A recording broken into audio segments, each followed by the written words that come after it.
The pain in my body got so bad, it told me what my mind wouldn't admit.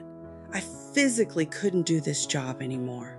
If you're a nurse or a healthcare worker, or you love someone who is, you already know the feeling I'm talking about. I'm Nakeya. I spent over 25 years in nursing homes, in home health, before I walked away and built a business of my own.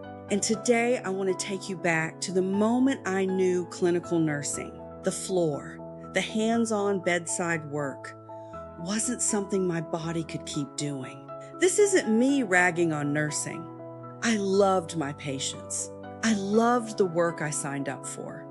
This is me telling the truth about what that work actually costs. Because if you're living it right now, I want you to know two things. I understand, and there is another way. Here's what day-to-day actually looked like.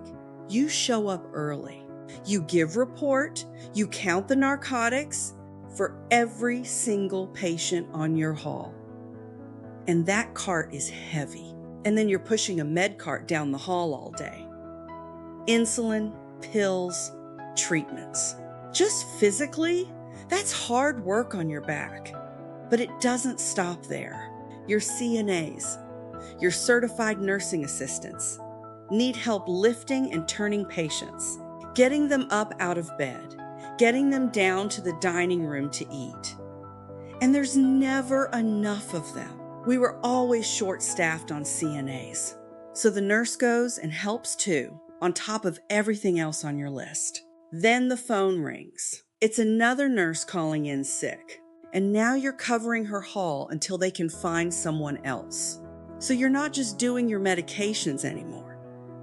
You're doing hers too. And I don't know if I should say this part, but I'm going to, because it's true. Medications are supposed to be given within an hour before to an hour after they're due. When you're covering 2 halls, doing that safely for every patient becomes almost impossible. Not because nurses don't care, because the math doesn't work. Add to that 25, 30 patients on a hall at one time. That is too many people for one nurse to safely watch.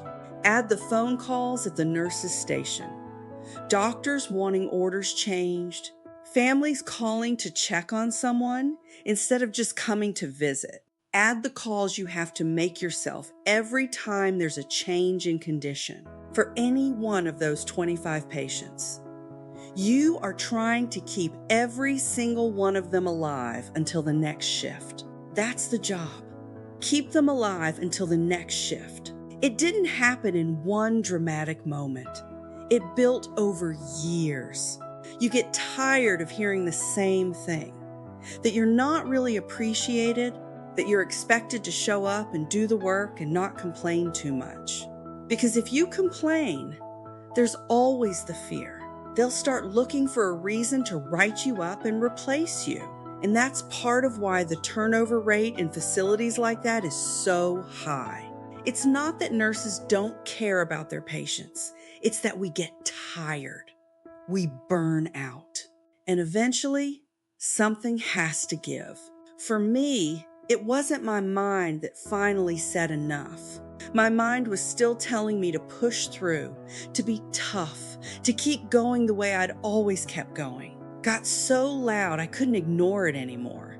It was my body, the physical toll of years, of that pace, that lifting, that stress.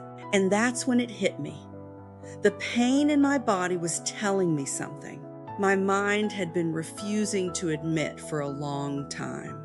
I physically could not keep doing bedside, clinical nursing, not the way it demanded to be done.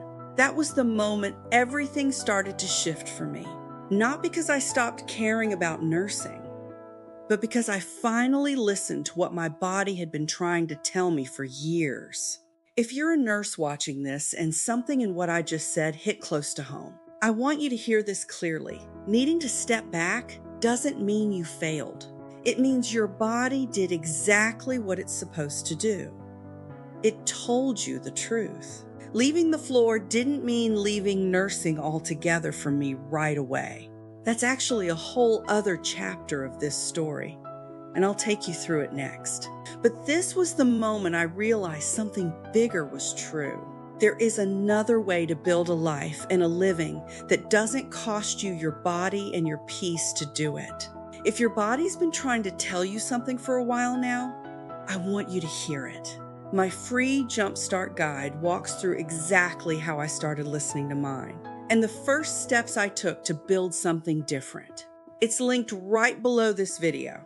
Go grab it at nakeyathompson.com. Just throw in your email and join my community where I can talk with you one-on-one. You will receive real-time emails and messages from me, and I can help answer your questions, as well as help you along your transition from bedside to business as well. And if this hits home for you, stick around, because next time, I'm telling you what happened when I thought I'd found my escape, and it turned out I hadn't. Thanks for watching. See you in the next video.